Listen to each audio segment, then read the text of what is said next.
friend gave this to me. It's Albanian. You mind translating it?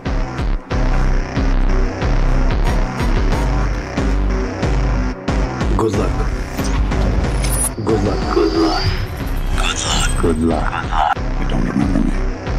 I spoke on the phone 2 days ago. I told you I would find you.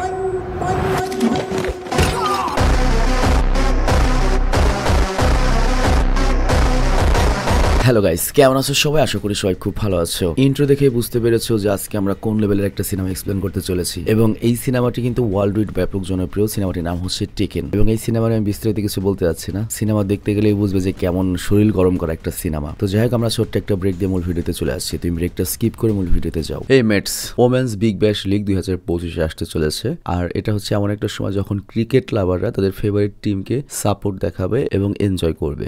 আর সেই enjoyment কারো বাড়াতে এটা এমন একটা জায়গা যেখানে তুমি ডিফারেন্ট আউটকামের উপর প্রেডিকশন করতে পারো, যেমন কোন টিম জিতবে, টোটাল রান কত হবে, টপ স্কোর কত হবে, এবং অনেক কিছু। আর সবচেয়ে মজার ব্যাপার হচ্ছে এখানে BMW কারো জেতা সম্ভব, আইফোন, ল্যাপটপ, অনেক কিছু। আর তাছাড়া এখানে আরো অনেক এক্সাইটমেন্টের গেম রয়েছে, যেমন অ্যাভিয়েটর। এটা হচ্ছে মোস্ট ফেভারিট গেম, যেখানে তুমি কখনো বোরিং হওয়ার সুযোগ পাবে না। আর সবচেয়ে মজার ব্যাপার হচ্ছে $130 প্রথম ডিপোজিটে অর্জন করার সুযোগ রয়েছে যদি তুমি স্ক্রিনে দেওয়া প্রোমো কোড এই প্ল্যাটফর্মে রেজিস্ট্রেশনের সময় ইউজ করো, এবং তুমি তোমার জেতা পয়সা খুব সহজে বিকাশ, নগদ, রকেট, উপায়, credit card, debit card, bank transfer এবং আদার হ্যাসেল ফ্রি মেথডের মাধ্যমে উইথড্র করতে পারবে। আর তাছাড়া এখানে 24 ঘন্টার 7 দিন সাপোর্ট রয়েছে। তো স্ক্রিনে যে প্রোমো কোড রয়েছে সেটা ইউজ করে তুমি ইজিলি এখন থেকে জয়যাত্রা শুরু করতে পারো। তবে আমরা যে বিজ্ঞাপনে দিই না কেন, তোমরা জেনে শুনে বুঝে তারপর সেখানে যাবে। তো ব্রেক শেষে আমরা মূল ভিডিওতে আসলাম। তো সিনেমার শুরুতে আমরা মিলস নামে একজন লোককে দেখতে পাই যে একটা উপহার হাতে কোথাও যাচ্ছে। আসলে আজকে তার মেয়ের 17তম জন্মদিন, আর তার মেয়ের নাম হচ্ছে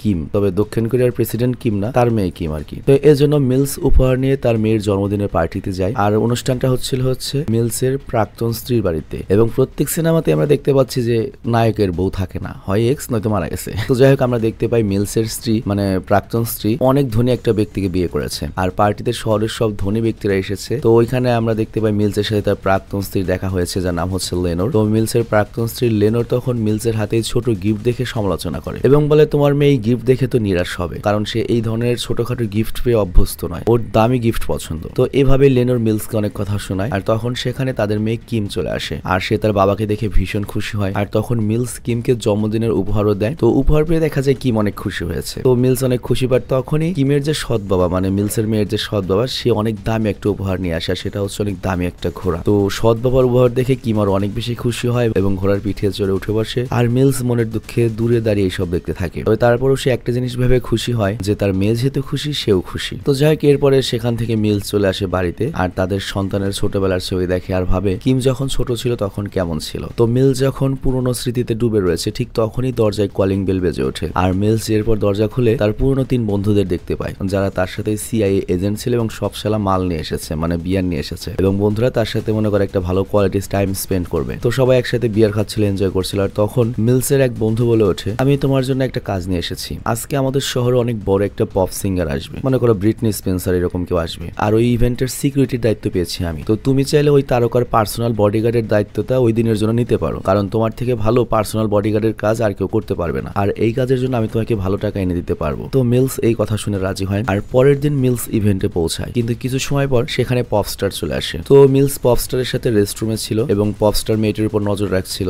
আর এরপর মেয়েটা যখন রুম থেকে বের হবে মেকআপ টেকআপ করে, তখন মিলস পপস্টারকে রিকোয়েস্ট করে জিজ্ঞাসা করে, ম্যাডাম একটা কথা বলি। পপস্টার বলে, বলো। তারপর মিলস বলে, আমার মেয়েও গায়িকা হতে চায়, আর এটা আমার মেয়ের ছোটবেলার স্বপ্ন। আপনি কি আমাকে এমন কোনো অ্যাডভাইস দিবেন যেটা আমি আমার মেয়েকে বলতে পারি যে কিভাবে সে তার স্বপ্ন পূরণ করতে পারবে? তো তখন পপস্টার মেয়েটি মিলসের কথা শুনে মানে একটু টিটকারি নিয়ে বলে, তোমার মেয়েকে বলবে এরকম স্বপ্ন না দেখার জন্য এবং অন্য ক্যারিয়ার বেছে নেওয়ার জন্য। তো এই কথা বলে পপস্টার মেয়েটি বের হয়ে যায়। তবে মিলস এই কথায় তেমন কষ্ট নেয় না। তো যাই হোক, মিলস এরপর সেখান থেকে বের হয়ে আসে। আর তখনই তার মেয়ে কিম মিলসকে কল দিয়ে বলে, আমি চাই কাল তুমি আমাদের এখানে ডিনারে আসো। তো মিলস তার মেয়ের সাথে মোবাইলে যখন কথা বলছিল তখনই পপস্টার মেয়েটি বাইরে বের হয়, কিন্তু মেয়েটার ফ্যান ফলোয়ার এত ছিল যে সেখানে হট্টগোল শুরু হয়ে যায়। দেখতে দেখতে পরিস্থিতি খুবই খারাপ হয় এবং চারিদিকে হট্টগোল লেগে যায়। তো এটা দেখে ওই পপস্টার সেলিব্রিটি মেয়েটা তো ভয় পেয়ে যায়, কারণ এখন যে কোনো কিছু ঘটতে পারে এখানে। বাট তখনই মিলস করে ওই পপস্টারের কাছে পৌঁছায় এবং তাকে নিয়ে সেখান থেকে বের হতে লাগে। বাট ওই মুহূর্তে একটা লোক ছুরি নিয়ে ওই পপস্টারের উপর হামলা করে। চিন্তা করো কেমন ফ্যান, হ্যাঁ? তো তখন মিলস করে কি তার আসল রূপে ফিরে আসে এবং সে তার স্কিলের মাধ্যমে মেয়েটিকে মাটিতে ফেলে দেয় এবং ওই মেয়েটিকে উদ্ধার করে নিয়ে আসে। আর এইটা দেখে ওই মেয়েটি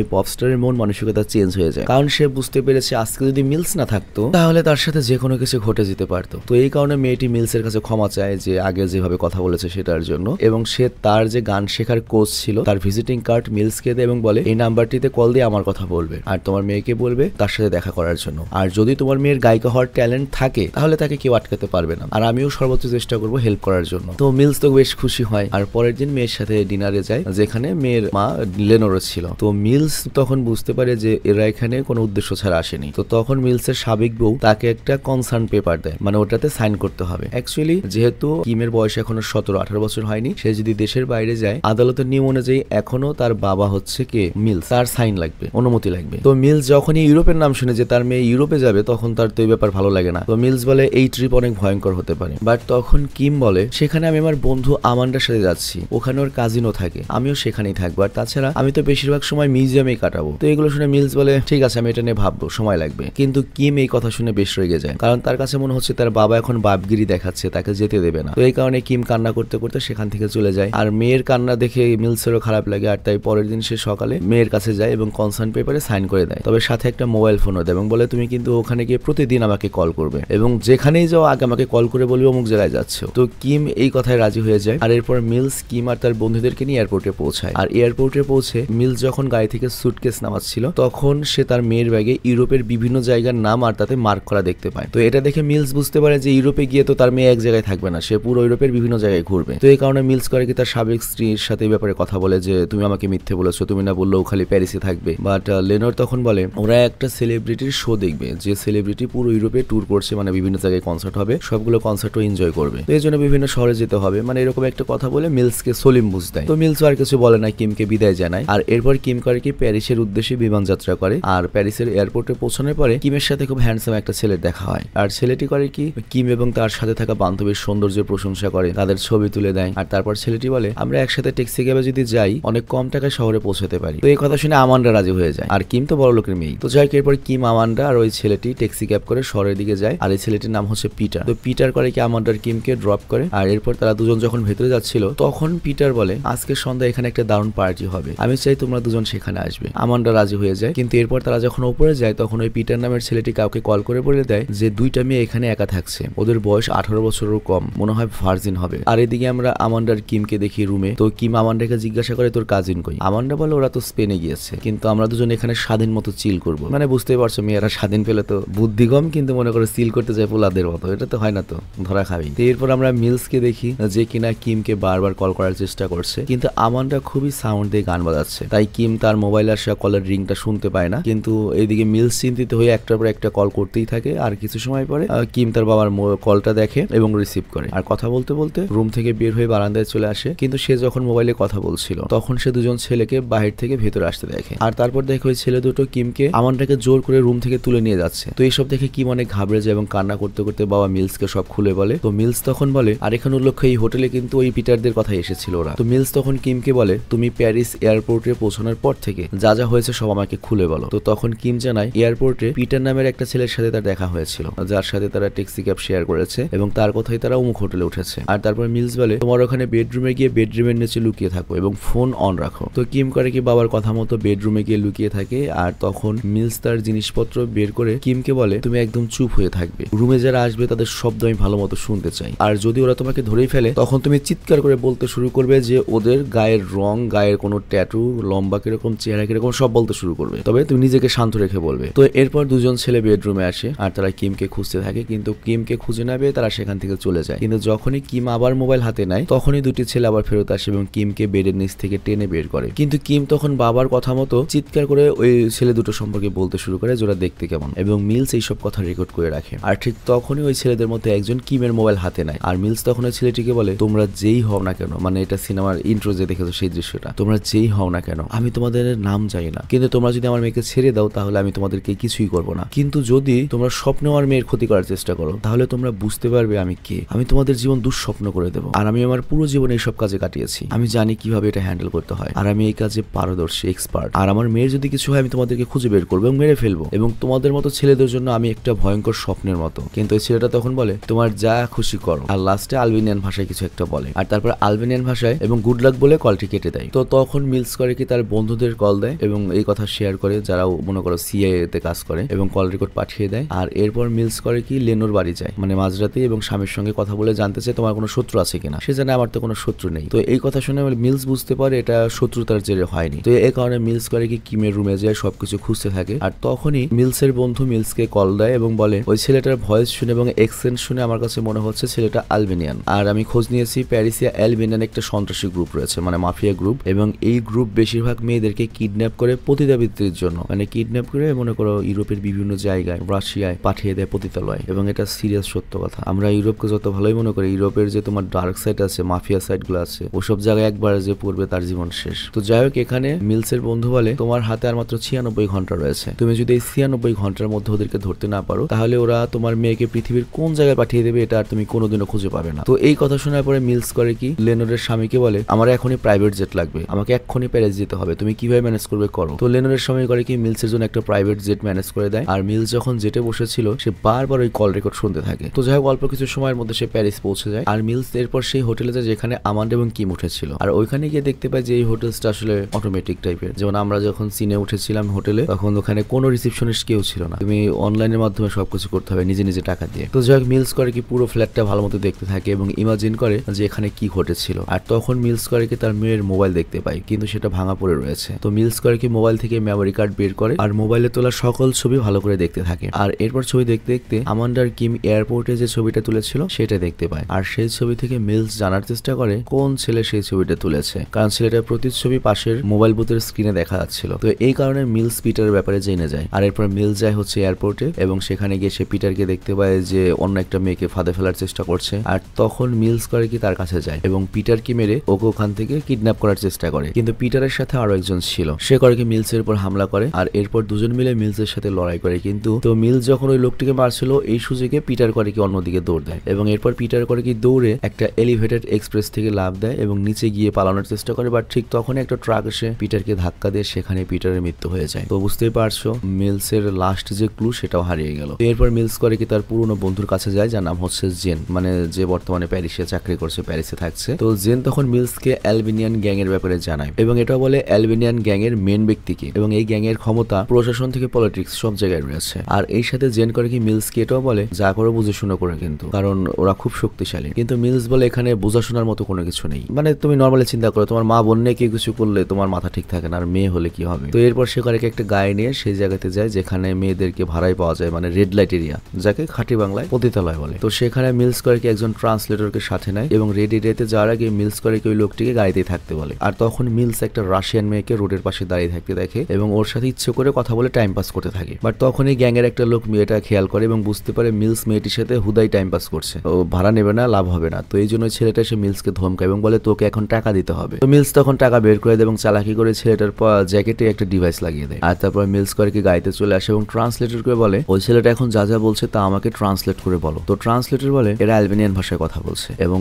সে বলছে পাশে একটা কনস্ট্রাকশন সাইট রয়েছে এবং গ্যাং এর ছেলেগুলো এখন সেখানেই যাবে। আর আমি যতদূর জানি ওইখানে ওরা পতিতাদেরকে আটকে রাখে। তো এটা জানার পরে মিলস ট্রান্সলেটরকে চলে যেতে বলে, কিন্তু যাওয়ার আগে ট্রান্সলেটর মিলসকে একটা আলবেনিয়ান ডিকশনারি দেয় যাতে মিলস আলবেনিয়ান ভাষা বুঝতে পারে। তো এরপর মিলস করে কি সেই কনস্ট্রাকশন সাইটে যায়, কিন্তু তখন সে ওখানে গিয়ে দেখে যে অনেক মেয়ে রয়েছে যাদেরকে ওখানে আটকে রাখা হয়েছে, পতিতা ব্যবসা করানো হয়েছে। তো এই কারণে মিলস করে কি সব রুম খুঁজতে থাকে কিন্তু কোথাও কিমকে পায় না। কিন্তু একটা জায়গায় সে কিমের জ্যাকেট দেখতে পায়। আর ওই রুমে যে মেয়েটা ছিল মিলস করে কি ওই মেয়েটার কাছে যায়, কিন্তু এই মেয়েটা কিম ছিল না। তখন মিলস করে কি মেয়েটিকে জিজ্ঞাসা করে তুমি এই জ্যাকেট কোথায় পেয়েছো, কিন্তু আমরা দেখতে পাই মেয়েটিকে এত মাত্রায় ড্রাগস দেওয়া হয়েছে যে সে কিছুই বলতে পারে না। তো এই কারণে মিলস করে কি মেয়েটিকে নিয়ে সেখান থেকে বের হয়ে যাচ্ছিল, কিন্তু তখনই পাহারায় থাকা ছেলেগুলো ওদের উপর হামলা করে দেয়। কিন্তু মিলস এক এক করে সবাইকে মারতে থাকে এবং মিলস সবাইকে মেরে মেয়েটিকে নিয়ে সেখান থেকে পালানোর চেষ্টা করে। বাট তখনই আলবেনিয়ান গ্যাং এর পোলাপানগুলো ওদের পিছু নেয়, কিন্তু মিলস দ্রুততার সাথে ছেলেগুলো থেকে দূরে পালিয়ে আসতে সক্ষম হয়। আর এরপর মিলস মেয়েটিকে নিয়ে একটা হোটেলে যায় আর একটা রুমে নিয়ে চিকিৎসা করে যাতে মেয়েটির জ্ঞান ফিরে বলতে পারে যে ওই কিমের জ্যাকেটটা কোথায় পেয়েছে। বাট ঠিক তখনই জেন মিলসকে কল করে এবং বলে আমি তোমার সঙ্গে দেখা করতে চাই। তো মিলসের জেনের উপর একটু সন্দেহ হচ্ছিল, আর এই কারণে সে জেনের কাছে না গিয়ে দূর থেকে ফোনে কথা বলে। তো এখানে জেন মিলসকে বলে ভাই তুমি গতকাল কনস্ট্রাকশন সাইটে যে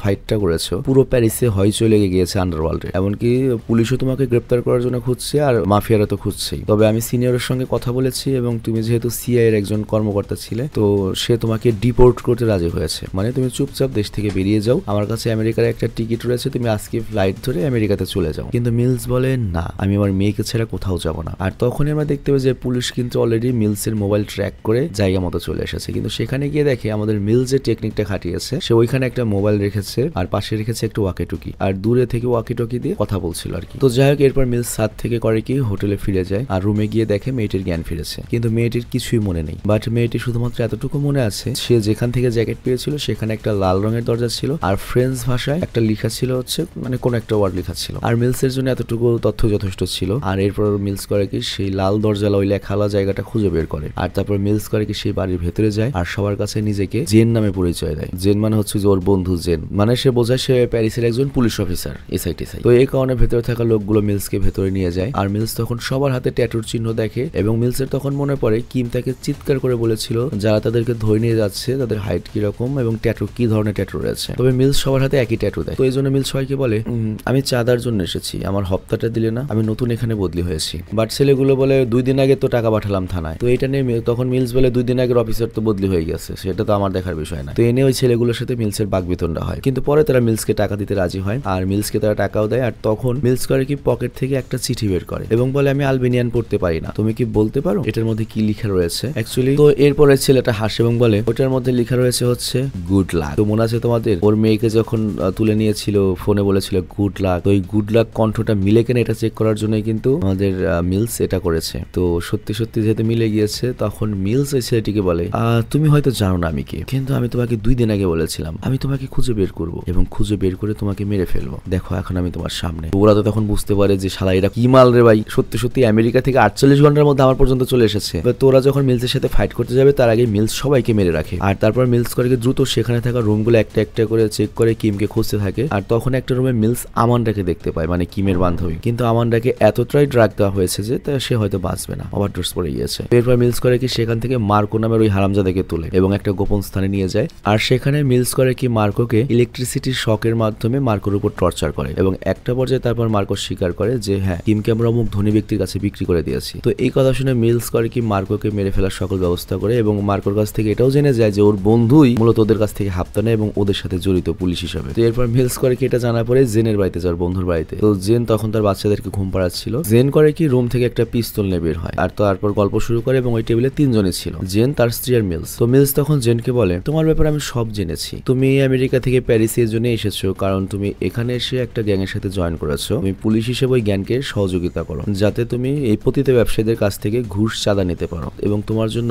লাখো মেয়েদের জীবন নষ্ট হচ্ছে। তো এই কথা শুনে জেন রেগে যায়, মিলসের দিকে পিস্তল তাক করে। আর তখন মিলস করে কি তার পকেটে হাত দিয়ে জেনের পিস্তলের সকল বুলেট এক এক করে টেবিলে রাখে এবং বলে আমি আগে থেকে জানতাম তুমি এটা করবে আর এর জন্য বুলেট আগেই বের করে রেখেছিলাম। তো এই কথা বলে মিলস করে কি আর পিস্তল বের করে এবং পাশে থাকা জেনের যে স্ত্রী তার বাহুতে গুলি করে এবং জেনকে বলে এই আঘাত কিছুই না, সেরে যাবে, কিন্তু তুই যেসব মেয়ের জীবন নষ্ট করছিস ওটা কখনোই সারবে না। তো তুই যদি আমাকে সেন্ট ক্লিয়ার নামের ওই ব্যক্তির ব্যাপারে তথ্য না দিস তোর স্ত্রীকে মেরে ফেলবো, কারণ সেন্ট ক্লিয়ারের কাছে আমার মেয়ে রয়েছে। তো এই জন্য বাধ্য হয়ে জেন করে কি কম্পিউটারের কাছে যায় এবং সেন্ট ক্লিয়ারের সকল তথ্য মিলসকে দেয়। আর তখন মিলস করে কি জেনকেও মেরে বেহুশ করে সেখান থেকে চলে যায়। আর এরপর মিলস করে কি সেন্ট ক্লিয়ারের ঠিকানায় যায় আর ওখানে গিয়ে মিলস জানতে পারে সেন্ট ক্লিয়ার অনেক বড় লোক এবং অনেক বড় একটা পার্টি হচ্ছে। কিন্তু মিলস যখন সেই পার্টি ঘুরে দেখে ও আসল সত্যটা জানতে পারে। এখানে মূলত ইউরোপের বিভিন্ন স্থান থেকে সব ধনী ধনী ব্যক্তিরা অবস্থিত হয়েছে এবং এখানে সবাই এসেছে মেয়েদেরকে কেনার জন্য। মানে বিষয়টা বুঝো, আগে যেমন স্লেভ মার্কেট ছিল না, এখনো হাই ক্লাসের স্লেভ মার্কেট চলছে যারা মাফিয়া টাফিয়া এরকম সুন্দর সুন্দর মেয়ে কেনে। তো যাই হোক মিলস এখানে একজন ওয়েটারকে দেখে এবং ওয়েটারকে বেহুশ করে তার ড্রেসটা পরে এবং ভেতরে যায়। আর এরপর যখন মিলস সেই রুমে যায় সে দেখে যে মেয়েদের নিলামে তোলা হচ্ছে এবং একটা টাইমে কিমকে মানে ওর মেয়েকে বিক্রির জন্য সামনে আনা হয় এবং কিমকে কেনার জন্য অনেকে বিট করে কারণ কিম এখনো ভার্জিন ইয়ং সুন্দরী। তো মিলস তখন রুমে থাকা একটা বাইরের ঘাড়ে পিস্তল চাপে এবং বলে এই মেয়েকে কিনে নাও। তো এই কারণে ওই লোকটি লাল বোতাম চাপে এবং কিমকে $5 লাখ বিনিময়ে কিনে নেয়। কিন্তু মিলস যখনই তাকে গান পয়েন্ট করে রুম থেকে বের হচ্ছিল তখনই তার মাথায় কেউ আঘাত করে, যে কারণে মিলস সেখানে অজ্ঞান হয়ে যায়। আর এরপর যখন ওর জ্ঞান ফিরে ও নিজেকে বেসমেন্টে আবিষ্কার করে এবং মিলসকে একটা পাইপের সাথে ঝুলিয়ে রাখা হয়েছে আর সামনে ছিল স্বয়ং সেন্ট ক্লেয়ার। তো দুজনে মুখোমুখি দাঁড়িয়ে কথা বলে আর তখন সেন্ট জানতে পারে যে মিলস হচ্ছে কিমের বাবা। তো সেন্ট তখন বলে দেখ তুই ওর বাবা নাকি এটা আমার দেখার বিষয় নয়, আমি করছি ব্যবসা, এটাই আমার ব্যবসা, সব মেয়েরই তো বাবা আছে তাই না, তো আমি কি করব। তো এরপর সে তার লোকদেরকে সেন্ট ক্লেয়ার তার লোকদেরকে মিলসকে মেরে ফেলতে বলে। কিন্তু সেন্ট ক্লেয়ার যখনই বেসমেন্ট থেকে বের হয় তখনই মিলস কৌশলে ওই পাইপটা ভেঙে হাতটা ছাড়িয়ে নেয় এবং এক এক করে সবাইকে মারতে থাকে। আর তারপর সবাইকে মেরে মিলস করে কি বেসমেন্টে থেকে উপরে যায় এবং সেখানে সেন্ট ক্লেয়ারকে লিফটে দেখা মাত্রই কাঁধে গুলি করে। আর তখন সেন্ট ক্লেয়ার মিলসের কাছে প্রাণ ভিক্ষা চায় এবং বলে তুমি তোমার মেয়েকে নিয়ে যাও, সমস্যা নেই, কিন্তু সেন্ট ক্লেয়ার যখন লাস্টে বুঝতে পারে মিলস ওকে মেরে ফেলবে তখন বলে সমস্যা নাই, আমি মরলে মরবো, কিন্তু তুমি তোমার মেয়েকে কখনো খুঁজে পাবে না, কারণ তোমার মেয়েকে নিয়ে অলরেডি চালান চলে গেছে দেশের বাইরে। তো এই কথা শোনা মাত্র মিলস করে সেন্ট ক্লেয়ারকে গুলি করে মেরে ফেলে, আর তারপর মিলস দৌড়ে সেখান থেকে বের হয় আর জানতে পারে পোর্টের একটা জাহাজে করে সকল মেয়েদের নিয়ে যাওয়া হচ্ছে, আর সেই জাহাজ পোর্ট থেকে ছেড়ে গিয়েছে। তো এই কারণে মিলস করে একটা গাড়ি চুরি করে এবং পোর্টের পাশের রাস্তা ধরে জাহাজের পিছু নেয় এবং এক পর্যায়ে মিলস গাড়ি নিয়ে ব্রিজে পৌঁছায় আর সেখান থেকে লাফিয়ে জাহাজে নামে। আর তখন আমরা জাহাজের সকল মেয়েদেরকে দেখি যাদের প্রত্যেকটা রুমে একজন করে নেওয়া হচ্ছিল, কিন্তু মিলস তখন সেখানে পৌঁছে যায় এবং এক এক করে সবাইকে মারতে মারতে ভেতরের দিকে এগিয়ে যেতে থাকে এবং এখানে আমরা সেই লেভেলের একটা ফাইনাল ফাইট দেখতে পাই। এগুলো তো এক্সপ্লেন করার কিছু নেই, আমি জাস্ট আজাইরা কথা বলতে থাকি। আমাদের যে এডিটর রয়েছে তাকে রিকোয়েস্ট করবো এই সময় কিছু শর্ট মট মানে ফাইট মাইট দেখানোর জন্য। যাই হোক, এরপর মিলস করে কি ফাইনালি ফাইট করতে করতে সেই রুমে যায় যেখানে কিমকে রাখা হয়েছে, কিন্তু মিলস গিয়ে দেখে কিমকে এক বুইড়া বেটা শালা, এই বুইড়া হালাই কিমকে নিয়ে যাচ্ছে আর কি। সে কিমের গলায় ছুরি ধরে, বাট মিলস কোনো সুযোগ না দিয়ে ওই বুইড়াটার মাথায় হেডশট করে দেয় আর মিলস সেখান থেকে তার মেয়েকে উদ্ধার করে প্রথমে প্যারিস আর তারপর আমেরিকায় চলে আসে। তো যাই হোক, এয়ারপোর্টে মেয়ে কিমকে দেখে তার মা এবং সৎ বাবা অনেক খুশি হয় আর মিলসকে গিয়ে জড়িয়ে ধরে মিলসের সাবেক স্ত্রী, কারণ আজকে লেনোর জানে যদি মিলস না থাকতো তাহলে তার মেয়েকে কখনোই ফিরে পেত না, সারা জীবনের জন্য হারিয়ে ফেলতো। আর তখন আমাদের মিলস বলে তাহলে বুঝছাস তো খালি টাকা থাকলে হয় না, আমার মতো একটা পুরুষালী হাজবেন্ডও লাগে, টাকার জন্য তো গেছিলি, টাকার জন্য তো আমরা সাইডে গেছিলি, কেন ওকে বাসা নেবার তো তার মাইয়ারে, হ্যাঁ লাস্টে তো সাই ফেলতে ভাঙা কোলাই লাগলো, তাই নিয়ে এটা আমি বানাই বললাম আর কি। তো যাই হোক, এর কয়েকদিন পরে মিলস করে কি কিমের সঙ্গে দেখা করতে চাই এবং বলে আমি আজকে তোমাকে একজনের সাথে পরিচয় করিয়ে দেবো। তো এরপর মিলস করে কি কিম কিনের সেই নাম করা পপস্টার গায়িকার কাছে যায় আর ওই পপস্টারকে দেখে কিম তো অনেক খুশি আর এখানে এই সিনেমাটা শেষ হয়ে যায়। তো যাই হোক, নিঃসন্দেহে টেকেন একটা বেস্ট ভালো একটা কাহিনী, ভালো একটা সিনেমা ছিল। তোমার কাছে কেমন লাগছে আমি জানি না, কিন্তু আমার কাছে ভালো লাগছে। কিন্তু তোমরা যদি চাও, এই টেকেনের আরো অনেক পার্ট রয়েছে, এই টেকেনের এ পর্যন্ত আরো 2টো পার্ট এসেছে এবং সবগুলো পার্টই অনেক নাম করা এবং অনেক সুন্দর হয়েছে। তো যাই হোক, তোমরা যদি চাও বাকি 2টা পার্ট আমি আনতে পারি। বিদায় নিলাম, বাই।